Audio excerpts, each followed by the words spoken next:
존경하는 의장님, 선배, 동료 의원 여러분, 그리고 고향 시민 여러분 안녕하십니까? 능곡동 백석 1, 2동을 지역구로 둔 건설교통위원회 김미경 의원입니다. 오늘 저는 백석 1동 행정복지센터 신축과 관련하여 우리 시가 적극적으로 해결책을 마련해야 한다는 점을 강조하고자 이 자리에 섰습니다.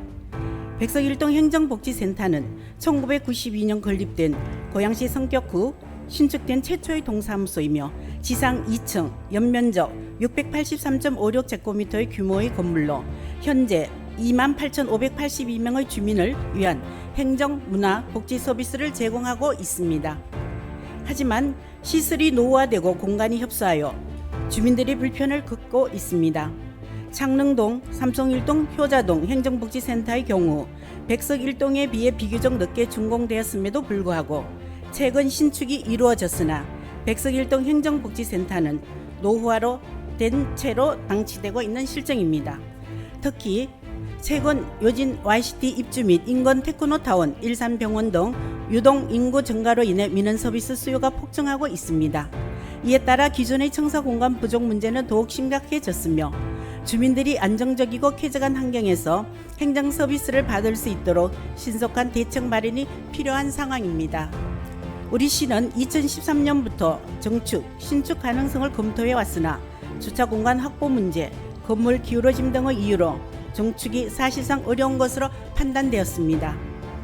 이에 따라 2020년 주민자치위원회 의견을 반영하여 기존 청사 부지와 인근 주차장 부지를 활용한 신축 방안이 제안되었습니다. 이에 2022년 7월 청사 옆 주차장 부지 백석동 1148번지의 용도를 공공청사로 변경하는 도시관리계획이 진행되었습니다. 하지만 이후 행정 절차가 지연되면서 신축 추진이 지지부진한 상태에 머물러 있습니다. 제271회 임시회에서 존경하는 정민경 의원님께서도 5분 자유 발언을 통해 백석 1동 행정복지센터의 신축 필요성에 대해 면밀히 조사하여 지적해 주신 바 있습니다. 그러나 2년이 지난 지금 무엇이 바뀌었습니까? 백석 1동 행정복지센터는 왜 방치되고 있는 것입니까? 백석 1동 행정복지센터 신축이 시급한 이유는 다음과 같습니다. 첫째, 현재 청사는 법정 기준보다 공간이 협소하여 주민들에게 충분한 복지문화 공간을 제공하지 못하고 있습니다. 둘째, 청사 시설이 노후화되었고 특히 건물 전면부가 기울어져 있어 추가적인 안전 문제가 발생할 가능성이 있습니다. 정밀 안전 점검 결과 추가적인 침하가 진행될 경우 구조적 문제를 유발할 수 있다는 진단도 있었습니다. 셋째, 기존 청사의 공간 부족으로 인해 주민자치실, 예비군 동대 사무실 등을 외부 공간에 임차하여 운영하고 있으며 이로 인한 상당한 비용이 매년 지출되고 있습니다.